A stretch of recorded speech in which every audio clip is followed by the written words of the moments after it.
Sitting here in my main study. Uh, it is going on 7 o'clock at night, and tomorrow is the beginning of a new week. Tomorrow will be the 22nd of May 2016. Today I didn't really write much in my paper diary because, well, I got up this morning at 5 to 6 and then made coffee, and then I went on the computer, and then when my wife got up I made oatmeal, and then we went to the grocery store, and then after the grocery store we went to the farmer's market. And then when I got home from the farmer's market, soon it was time for me to go to the library to volunteer at the used bookstore. And I got home from the the library used bookstore, around 1:15. And today I worked on my flower garden, planted the seeds, and did the yard work, and didn't get around to writing much in my diary or even reading. Now, I did read at the Book Nook. I read that book. I don't have it here with me, but I read that book. I showed Ghost Milk: Recent Adventures Among the Future Ruins of London on the Eve of the Olympics by Ian Sinclair. I started reading that. And that's what I read at the Book Nook today. I did bring home from the Book Nook 2 used books. The Discomfort Zone, A Personal History by Jonathan Franzen. I brought home that today. And I brought home this novel by Chang Ray Lee, On Such a Full Sea. I have his novel, Native Speaker, A Gesture of Life, and Aloft. I read his novel Aloft a number of years ago. That's how I got into his writings, and I didn't have this novel by him for my Chang Ray Lee collection, so I was pleased to find that.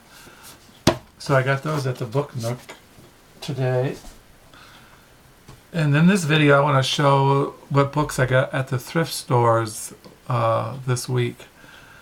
I found this book, The Brain Dead Megaphone Essays by George Sanders. I got this, it's essays by him. He wrote that. I have a couple books by him.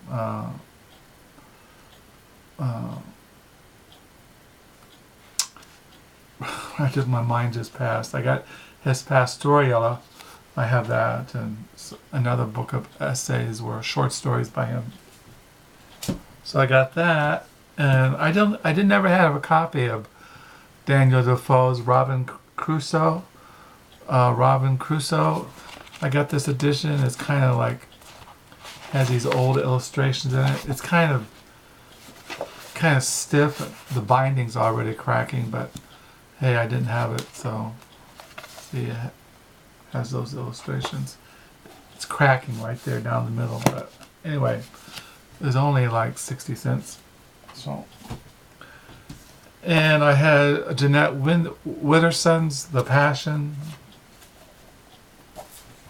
and then I got this book called Media Virus: Hidden Agendas in Popular Culture by Douglas Rushkoff. It says, bold, daring, and provocative media virus examines the intricate ways in which popular media both manipulate and are manipulated by those who know how to tap into their power. Douglas Rushkoff shows that where there's a wavelength, there's a way to infect those on it from the subtly but intentionally subversive signals broadcast shows like The Simpsons, the OJ media frenzy surrounding the Nicole Brown Simpson murder case, chase, and trial. What does it all mean? Unless you've been living in a cave that isn't cave already, you're already infected with the media virus. But don't worry, it won't make you sick. It will make you think. So I got that. And I got this novel by Philip Roth, The Anatomy Lesson. I had this, but in paperback. I get this nice hardback edition. Philip Roth is one of my favorite American writers. And I got this memoir by Bill Bryson. He wrote that book, A Walk in the Woods, about going on the Appalachian Trail. This is his memoir, The Life and Times of the Thunderbolt Kid, a memoir by Bill Bryson. My wife is really into his writings. We have several of his books. And I found this book, That Dark and Bloody River, Chronicles of the Ohio River Valley. We have, this is by Alan W. Eckhart. We have his book, The Frontiersman. We got that. And I got this for my Hitler collection on Nazi Germany and European history. Hitler, A Study in Tyranny by Alan Bullock. And I got a Iris Murdoch novel, The Red and the Green. And I found a Jim Harrison novel, Returning to Earth. It says here, Returning to Earth, Jim Harrison has delivered a masterpiece. Tender, profound, a magnificent novel about life, death, and finding redemption in unlikely places. Donald is a middle-aged Chippewa Finnish man, from Finland, Finnish man slowly dying of Lou Gehrig's disease. His condition deteriorating, he realizes no one alive will be able to pass on his children their family history once he is gone. He begins dictating to his wife, Cynthia, stories he has never shared with anyone. As around him, his family struggles with how to lay him to rest with the same dignity with which he always lived. Returning to Earth is one of the finest novels of Harrison's long, storied career, confirms his standing as one of the most important American writers now working. Jim Harrison just recently passed away. I've been collecting his novels this year and last year. I found Elizabeth Bowen novel, The Last September. I just bought her biography, and I had this already. I didn't know it, but now I got 2 copies. And I found this novel, The Bone People, a novel by Carrie Hume. This won the Booker Prize in 1985. Says Kerwin Holmes lives alone in a tower by New Zealand Sea, part Maori, part European. She is a writer, a painter, something of a hermit. One day, Simon, a mute, bedraggled, silver-haired boy, enters her tower in her life. Soon, Kerwin becomes tied by bonds of love and the brutality of Simon and his Maori foster father, Joe. I don't know. It says, the Washington Post, Book World, original, overwhelming, near great work of literature. So, it looked pretty interesting. And this is the thought and character of William James. William James was a philosopher. He wrote that, what was that famous book? Oh, my mind just went blank. But anyway, what was that book? The Varieties of Religious Experience. Isn't that what he wrote? Oh, I can't remember right now. Anyway, this is the thought and character of William James by Ralph Barton Berry.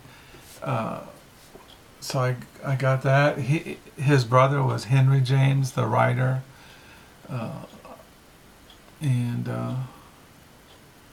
Anyway, I got that.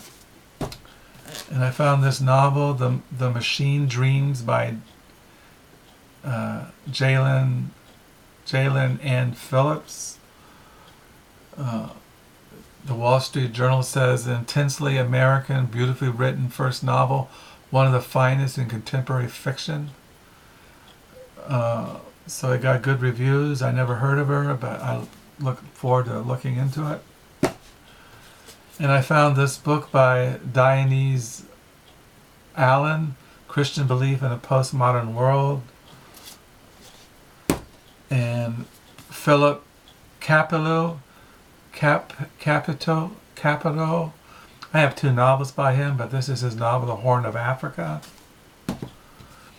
And I found this history book on the Great Hunger, the Irish Famine that took place from 1845 to 1849, the Great Hunger, Ireland, 1945 to 1849, Cecil Woodham Smith. I found this novel, The Night Country by Stuart O'Nin. I collect his writings, Stuart O'Nin. I have several of his books. Prayer for the Dying, Snow Angels. I have several of his novels. And I picked up this thing I never heard of. This is by Samuel R. Delaney, Flight from Neveron. It's supposed to be fantasy or science fiction. It was published by the Wesleyan University Press. It looked... Oh, I know. I got it because Alberto Eco, who just... the Italian writer and thinker and literary critic, I consider Delaney not only one of the most important science fiction writers of the present generation, but a fascinating writer in general who has invented a new style. So I don't know, Umberto Eco, he recommended it, and he wrote a lot of books. I never heard of him, so I'm going to look him up. This guy, Samuel R. Delaney. And then I found this little book, McNally Pocket Guide to London. I collect books on London, Paris, New York City. And I went to a garage sale around the block the other day and found this by W.S. Merwin. He's a poet, but this is his The Lost Upland, Stories of Southwest France. He just came out with a biography of him last year, W.S. Merwin. He's a famous poet. So that's what I found. I already mentioned I got this book in the mail, God Has Spoken in His Son, A Biblical Theology of Hebrews by Peter O.T. O'Brien. So those are the books I got at thrift stores. I got books coming in the mail next week. I ordered a biography on William Blake. I ordered a book on a bunch of books coming in. So yeah, so that's what I got at the thrift stores, and that's my book haul for this week, and see you next time. Bye.